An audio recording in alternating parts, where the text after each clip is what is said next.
Insights with Terri Ep.243, a weekly look through the eyes of predictive astrologer Terri Ep.243. Here's Terri. Hi everyone, this is Terri, and you're listening to Insights with Terri Ep.243. Thanks for joining me so that we can explore together the week of November the 3rd through the 9th, 2025. Have you felt it? Have you felt some of the shifts, some of the need for flexibility, some of the need for looking at things around you and trying to understand the depth of the situation that just occurred, or what the universe was trying to find you in your soul, trying to help you find yourself, your reasons for doing things? It's an interesting time right now that they've offered us in that ability, or pressuring us to use the ability to dig deep into our lives and to try to uncover the reasons why. Why does this happen? Why does maybe the source let that happen? Why did this happen to me? What was I supposed to learn? So all of that is being presented to us in the last few weeks, actually the last few months if we were awake. And it'll continue for a little while. Some of us, it'll continue for long enough for us to maybe want to try to get the answers so that we don't keep things reoccurring. But to me, as a curious person, I find it fascinating when something happens and I am allowed the opportunity to stop for a minute and try to figure out, what does this mean? Why would this happen? All these coincidences that are not coincidences occurring. What am I supposed to be learning? It's much like dog training, I find, or horse training, or duck training, or parrot training. Any time that I work with animals, that's basically the premise of it. It's trying to understand what just happened. What did I communicate consciously or unconsciously to this animal that's in front of me? Did I apply too much pressure? Did I not apply enough pressure? Maybe I shouldn't have applied any pressure. And what is that animal receiving from me? What type of energy am I releasing? Is it calm? Is it nervous? Is it in a hurry? And as we start to learn to monitor and to manage our energy, it's amazing. It's amazing what we can do. Even in our interactions with people, there's no end to it. So let me give you an example. We're going to go through the planets in a minute, but let me give you an example. I was fortunate enough to have one of the trucking companies bring some stone for my kennel and my compound where I keep the dogs when I can't look after them. And he said he'd be here at 11. Well, I woke up 6:30 in the morning to the sound of beep, beep, beep. I thought, oh, that beep, beep, beep shouldn't be sounding so close to my house. That's a truck backing up. It shouldn't be so close to the house. Anyway, I dive out, and he's got the truck and he's got the stone. I had just released all of my parrots in the house. I have 6 parrots. Some are babysitting jobs. Well, I can't leave them loose, for one thing, and go out there because there's too many varied species. I can't go out the door because my parrots always dive to be on my shoulder, and they're faster than I am. So that would be too risky to have them maybe dive out the door. I just couldn't tolerate losing one of the birds outside. So I'm sitting there thinking, oh my God, what am I going to do? Now I got to calm down. If I don't calm down, I mean really calm down, and I got my dogs loose outside, so this guy's backing up with a big truck, so like it's hard to calm down. And I have all the little baby ducks running around out there. So I've got to calm down, because if I don't truly calm down, there is no way I'm catching those parrots. They understand frantic energy. They don't like it. They like calm, serene. They absolutely will not accept being told what to do or forced into anything. It's always has to be a joint effort, the buddy system. We're both going to agree to this. So because I've worked in meditation and because I have I've worked in energy work, and I know how to I know how to work my energy to raise it up, lower it. But then doing it under circumstances that are stressful is a whole different thing, just like with our animals, right? We can train them in the house to be good, to sit, to down, to stay. But let somebody knock on the door. Can you get your dog to sit, to down, to stay? When you're walking down the street and you know your dog is reactive and you know your dog is going to lunge at that dog, or you're not sure if your dog is going to do it, can you truly calm your energy down so that the animal can feel, your friends can feel, your family can feel, strangers can feel this calm type of energy? It starts with the breathing. If you can control your breathing, you can control your body functions to a degree, and it depends on how much you've studied, and then you can control your energy. So I did. I had to, even though I wanted to just book it, I had to stop and calmly breathe and think about sunflower seeds and millet, and calmly go to get the millet and calmly go to the cages one at a time. And they all just went in their cages, ate their millet, ate their sunflower seeds, their safflower seeds, and got in, and I shut the door and went, oh! Now I have to go and round up the dogs, and the dogs were pretty easy compared to parrots. So what that does, if you practice being able to calm down in very difficult situations, you can control how you respond to situations. You will be in more control of the situation, mostly because you're controlling yourself and the energy. And that's what they're trying to teach us right now. We have Scorpio in the sun sign. We have Sagittarius coming into Mercury and Sagittarius energy. And now this is going to go retrograde on the 9th, so be prepared for that. We'll talk about that in a minute. Sagittarius energy is positive.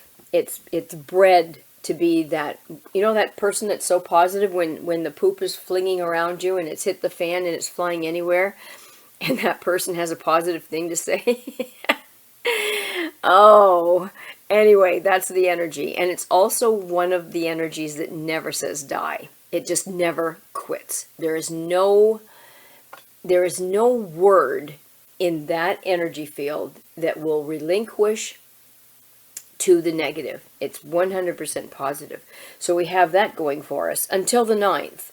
And then on the 9th, it goes retrograde, and that's where we're going to have to reassess. I say kindly. And then Venus, the planet of attraction, that's in Scorpio.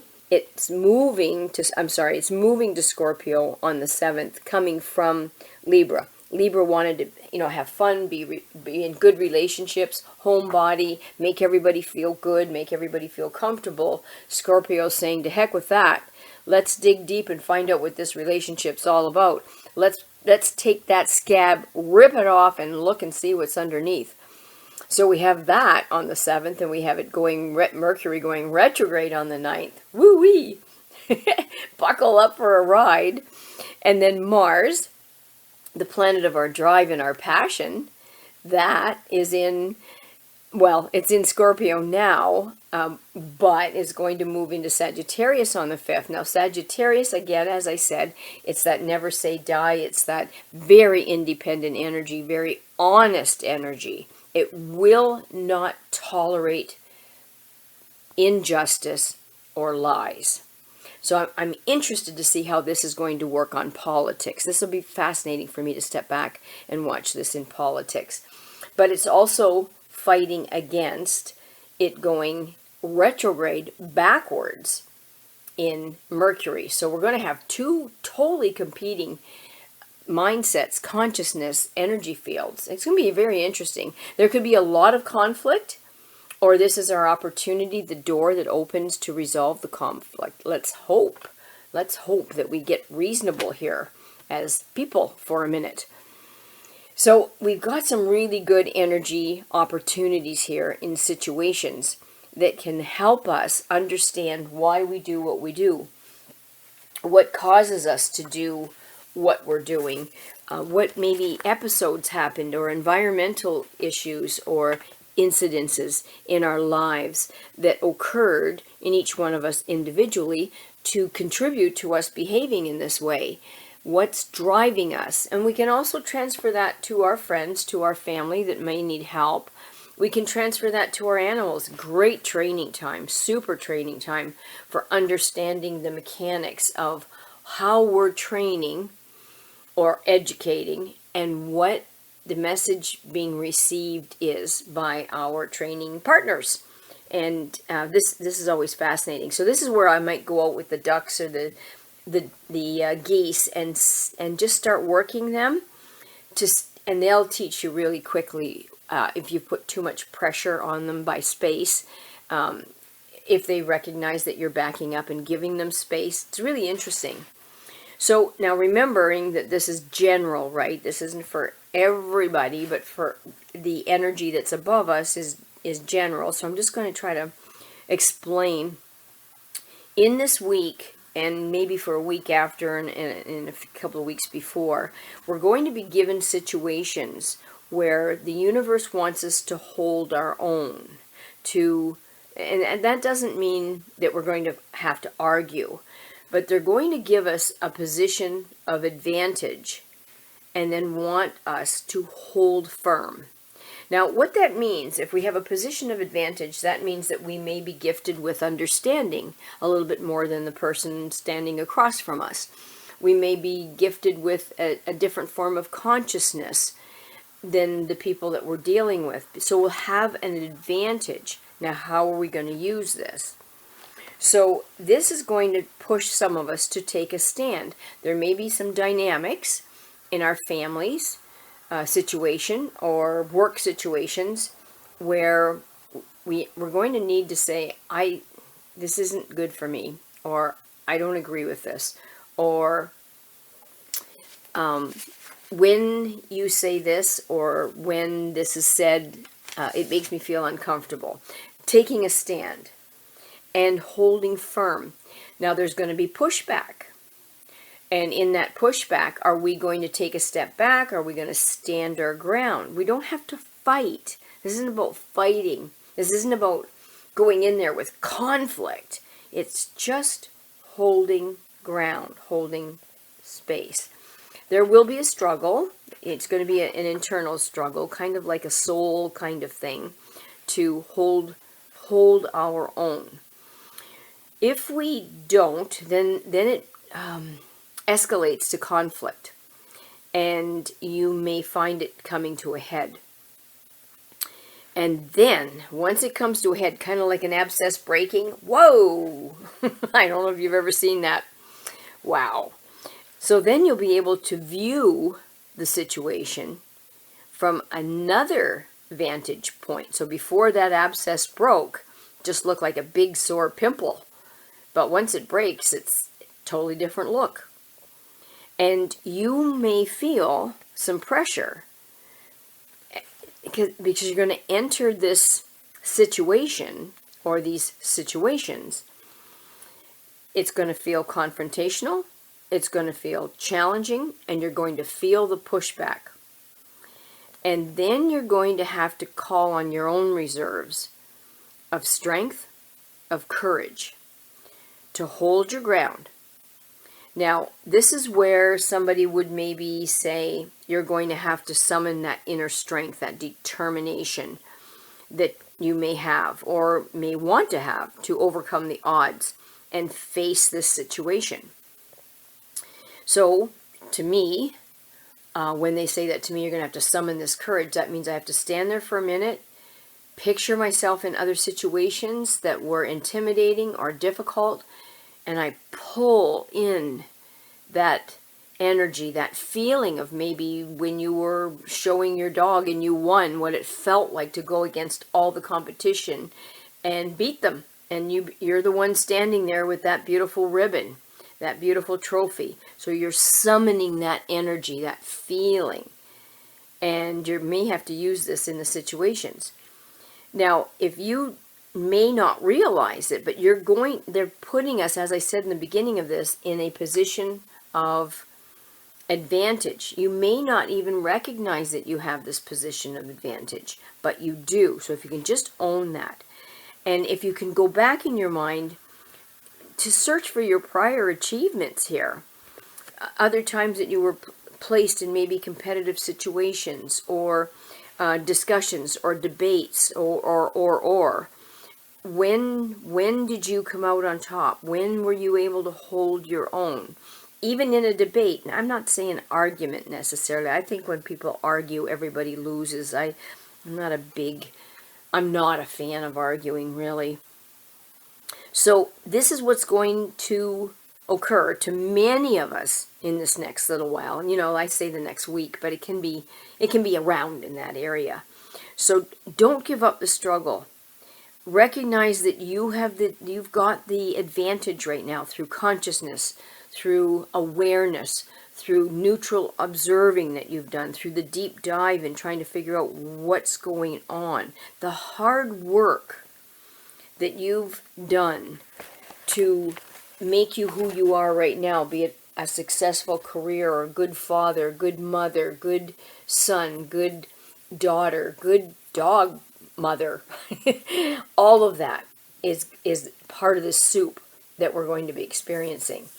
So I wish you luck with that, but just pull in that positive energy of Sagittarius. It's very spiritual. Sagittarius is it's not religious, it's spiritual. So there's a door that's opening for humanity in this next little bit. If we recognize it, if we take it, that step towards honesty and fairness and justice and morality, this door is slowly starting to open, and I got my fingers crossed that humanity is going to maybe recognize that. Now, our vulnerable parts this week, just to be careful, can be in our neck. So we may have issues with neck muscles, our vocal cords, the throat, the thyroid gland. If you're vulnerable in that area, just take special care. Don't get a draft on your neck. And then towards the end of the week, that may migrate down to the shoulders, the arms, our bronchial tubes, our lungs. So if you know you're weak, so I know I'm weak in the bronchial tubes and lungs, so I may be doing some deep breathing meditation with eucalyptus. I'd make sure that if I was out in the agility field and it was cool and rainy and windy with the dogs, I might have a hood wrapped around my neck. All of that. If you know what your vulnerability is and happens to be in that area, just take special care to take care of yourself so we don't bring home something we don't want to bring home. On that note, I would like to thank Charlie O'Brien for posting this on so many platforms, on Spotify, Apple iTunes, Amazon, SoundCloud, YouTube. Without him, there'd be nothing. So thank you so much, Charlie. And if you get a chance, tune into the Big 8 Radio. That's the big number 8 radio.com. He streams all the oldies. Ooh, do I talk about a nice walk in time backwards for retrograde. Perfect! And if you would like a reading for yourself, and or some advice with your animal, feel free to text or call 519-726-6699, or you can email me at terri.coutts@gmail.com. And I want to thank you so much for your time that you've taken to listen to this. It means so much to me. Thank you so much. You have yourself a wonderful week. Good lessons, all right? Just remember, you've got the advantage. I'll talk at you next week. Bye for now. Thanks for listening to Insights with Terri Coots. Visit Terri's website at terriworld.com. TERRI world.com.